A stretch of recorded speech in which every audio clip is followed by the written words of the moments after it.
If everyone is ready, let us begin. Urianger, the floor is yours.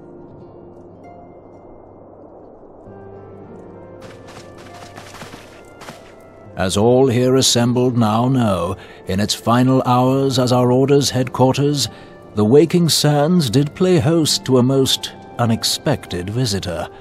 I speak of the Ascian clad in white, Elidibus. Unwelcome though his presence was, his words that day did serve to confirm a truth long suspected, that the Ascians are eternal beings, to whom physical destruction is as a temporary inconvenience. In the intervening time, Urianger and I have striven to discover a means by which the Ascians might more permanently be slain.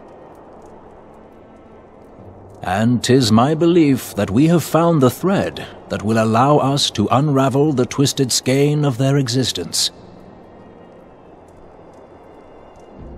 In the moments prior to Leviathan's most recent manifestation, the Sahagin elder who summoned him was observed to undergo some manner of ascension. The etheric readings taken by Y'shtola at the time of this transfiguration have proven most enlightening. The disruption to the flow of ether was sudden and dramatic. So tangible was the agitation, I scarce had need of my goggles. The significance of Y'shtola's readings might better be understood in the context of mine own, taken at the instant of the Lord of Levin's demise. Unlike the primal, the Sahagin was not subject to etheric dissipation. Before discussing our new discoveries, it may benefit us all to recall what we know of etheric behavior.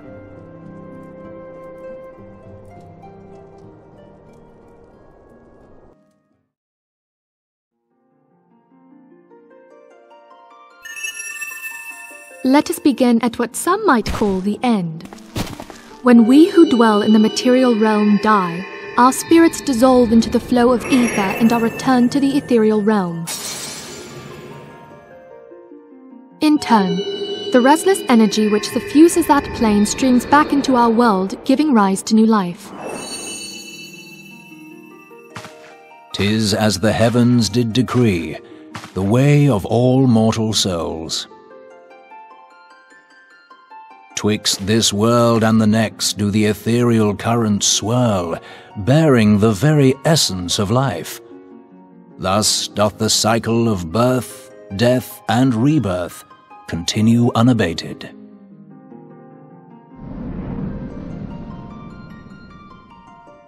Primals behave somewhat differently.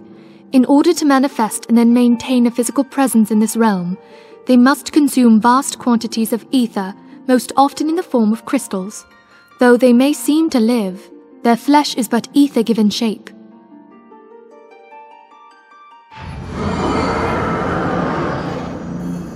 Thus, a defeated primal leaves behind no broken corpse.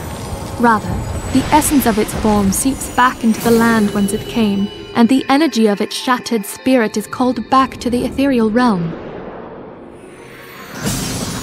And there it waiteth, till next the prayers of the faithful do draw it forth from the sea of ether, to take their offering of crystals and make for itself a new body.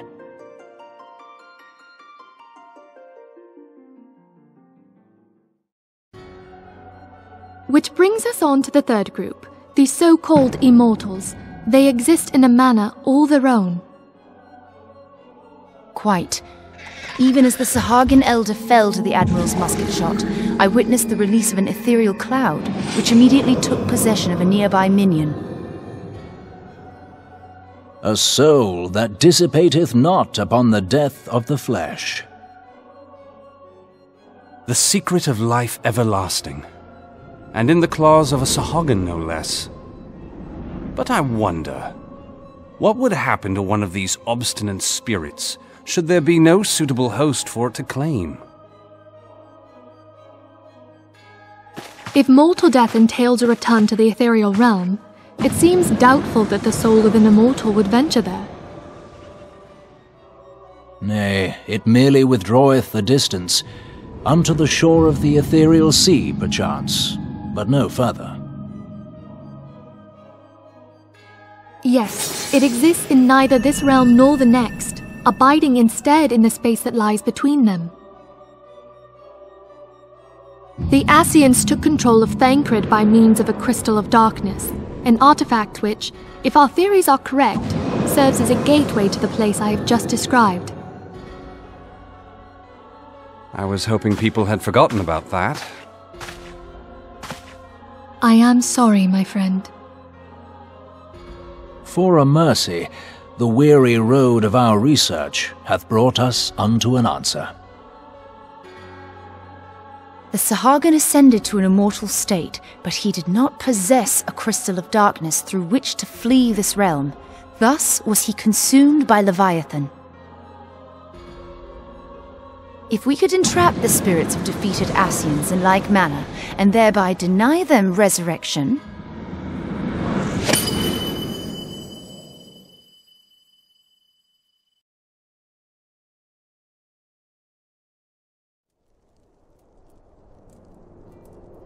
Therein lieth the path to victory.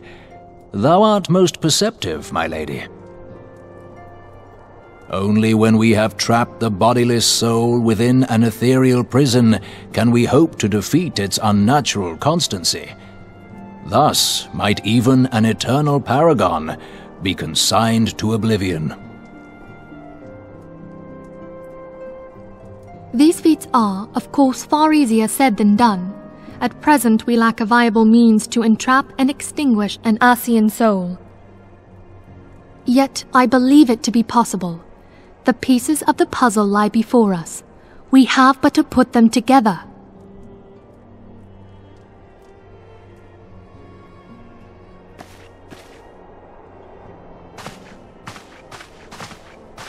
I will depart at once to convene with the sages of Sharlayan. Together shall we divine the steps by which our goals may be achieved. I have the utmost faith in you, Archon.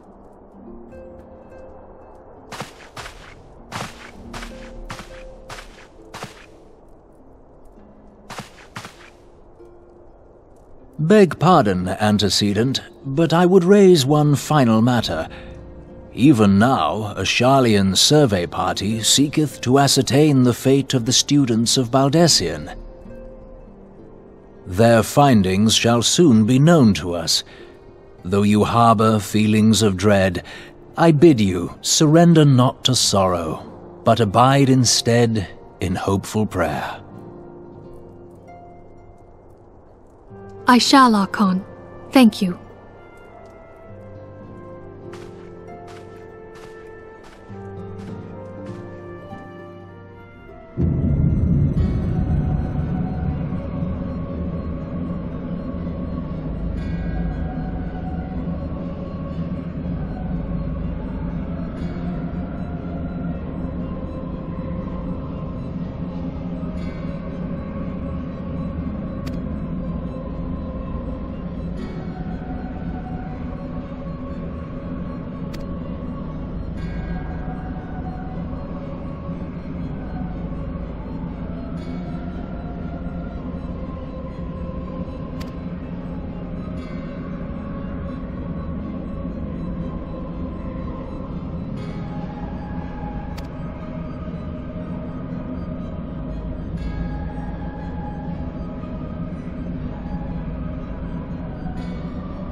Tell me, General, what think you of Alphinaud's bold endeavor? I think it is more than bold, Your Grace. His organization would pave the way for a united Eorzea. Well do I understand his impatience, since facing the common threat of the Ultima weapon, our nations have seemed farther apart, not closer together. Considering the many problems we face, should we not be glad that someone else is taking the initiative? We have all pledged our cooperation, yet the grumbling continues behind closed doors. Ul'dah is not alone in her duplicity. I myself have doubts as to the good this organization will achieve. With the inclusion of the finest soldiers of the 3 grand companies, it promises to be a fearsome military body. But whom will it serve? Even under the watchful gaze of the Scions, it is not unthinkable that such a force could perpetrate a great wrong. Does it not concern you that a significant proportion of its financial backing came from the coffers of the Syndicate? That those unprincipled worms might forge this extraordinary gathering of warriors into a private army? I have trust in the Scions, Your Grace. They have spared us no end of trouble at the hands of the Primals. If they seek reinforcements, I deem it unwise to deny them. As for their finances, full many gave generously. And though our nobles proffered a sizable sum, their coin did not spill from the pockets of Lolorito and his cronies. And what of the presence of our stalwart adventurer friend in this endeavor? I doubt the Warrior of Light would betray our cause.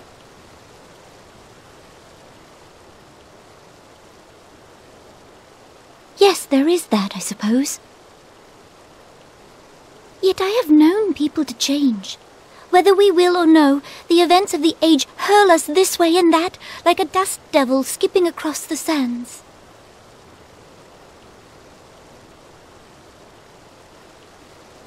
Cannot be done about Telechi?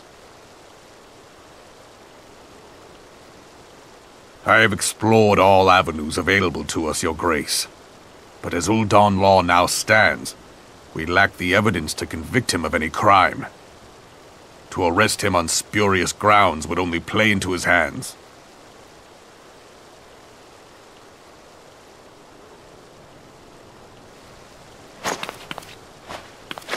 He has all but committed treason, and yet we can do nothing?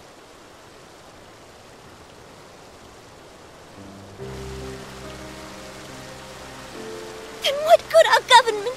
What worth the royal house? How deplorable this mockery of justice!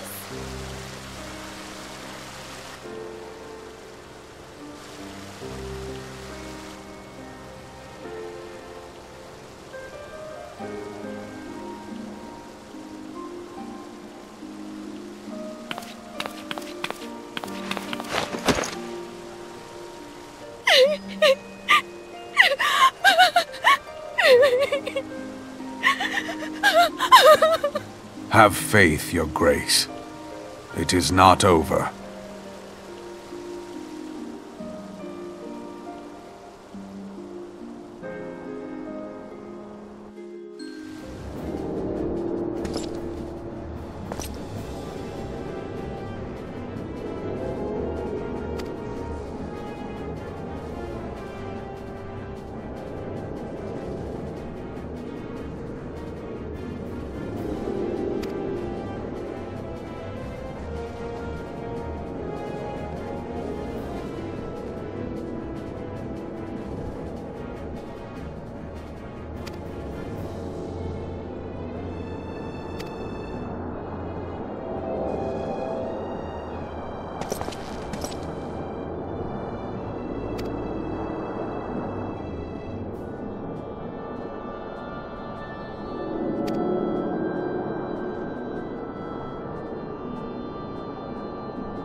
The incident with the new frontier hands?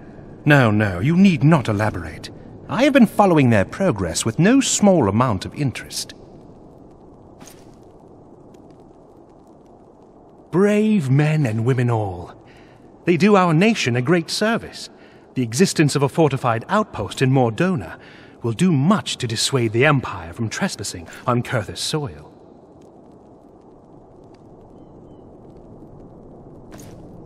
Right glad am I that you have chosen to lend your support to this endeavor. Never let it be said that House Forton does not acknowledge the efforts of her allies, or her debts. 'Twas in the spirit of gratitude that I arranged for sundry supplies to be delivered to Revenant's Toll. That the shipment should chance to be waylaid by heretics is poor fortune indeed. Poor fortune, I say, yet not without precedent. If you would know the truth of it, these incorrigible villains grow more organized with each passing day. This new unity of purpose we attribute to their leader, the Lady Iceheart. But though I have devoted significant resources to the task of identifying this woman, we have yet to learn so much as her birth name. What we do know is that the heretics speak of Iceheart in reverent tones, and would gladly embrace death rather than betray her. Such loyalty is rare indeed, and I fear to imagine what so committed a collective might achieve.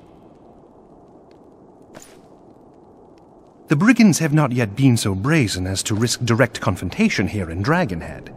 Some few of their number have, however, been sighted not far to the west of here, and with ever-increasing regularity. A visit to Whitebrim Front may bring you the answers you seek. Will you brave the snows, knowing what implacable foes may lie in wait? Hallone's blessings be upon you! Though I take no pride in the admission, many of mine own countrymen are not so well suited as you adventurers to dealing with such foes. Were they dragons, it might be otherwise. But truly, I could not wish for a finer ally. You have done much for my house in the past, and I have no doubt but that I shall have cause to celebrate your deeds again ere long. Should you learn aught of value, pray return to me forthwith. A warm hearth and a warmer welcome shall be waiting for you.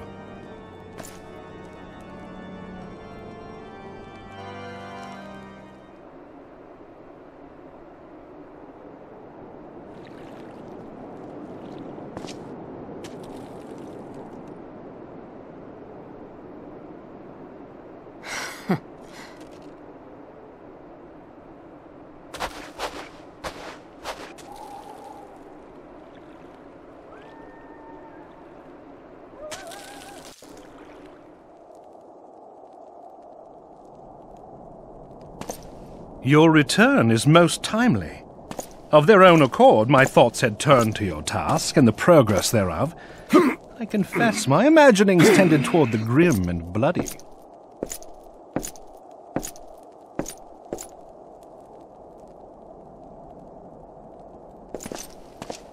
But you are here now, and I suspect such frivolous wonderings do little justice to the reality of your travails. Tell me, what did you learn of Iceheart?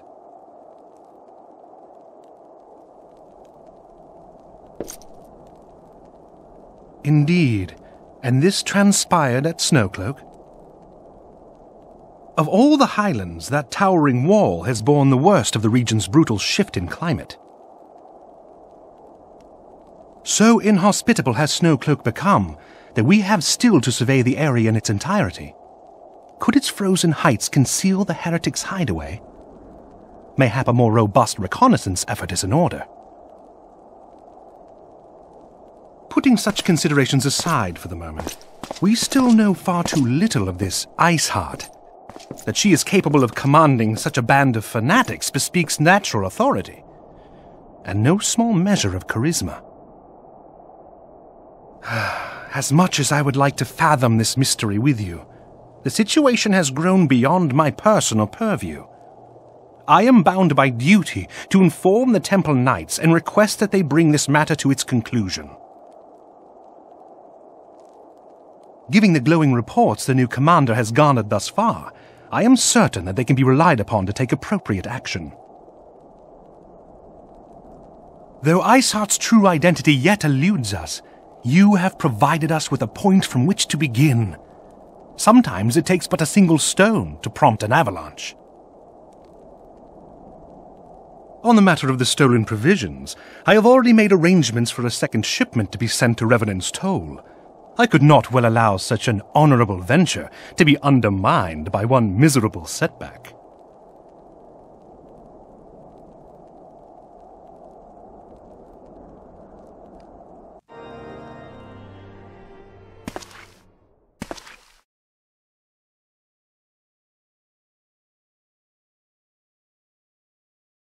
Comrades, your presence here this day signifies the momentous choice that each of you has made. With your strength now pledged to the Scions of the Seventh Dawn, you are beholden to no single nation. You stand as the vanguard for a united Eorzea.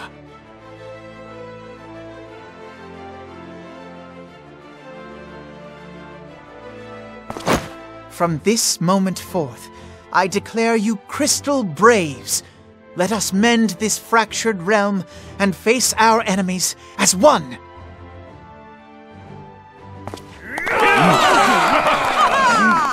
Whether it be the Beastmen and their primals, or the conflict in Carteneau, it is plain that the nations of Eorzea cannot solve the problems which plague the realm. Thus does it fall to some few heroic souls to succeed where they have failed. Come, take your place at the Scion's side as guardians of Eorzea, and together we shall fight for the freedom of all! For the freedom of all!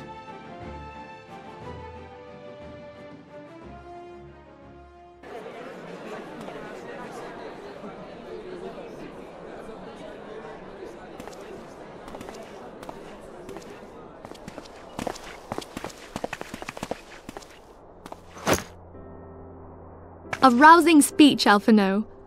Or should I say, Crystal Brave Commander Leveilleur? Please, antecedent. The title is honorary. I shall not be leading the troops into battle, as it were. We are of the same purpose. Let us join hands and do what must be done to save this land. The Scions stand ready.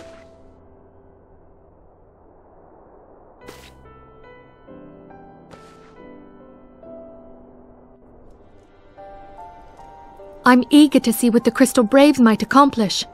This shall prove an interesting time indeed for the Scions. Yes, I'm listening. So our worst fears are confirmed. The entire Isle. Such power defies comprehension. Truly? Kryll is alive? Thank the 12. I see. Pray, inform me if her condition changes. Yes, I shall pass on your words to Urianger. My thanks. I shall contact you anon. When I learned of the loss of the Isle of Val, I dared not hope that my friend had survived. Yet, by some miracle, it would seem she has. She's still to regain consciousness, it is true, but better that than death. Putting this happy news to one side, we must now endeavour to make sense of the readings taken by the survey party. It appears the etheric disturbance which accompanied the Isle's destruction is of a magnitude alarmingly close to that of Ultima. Could the Ascians be responsible for this devastation as well? I wonder, have you heard aught from the Mother Crystal since the battle with the Garleans?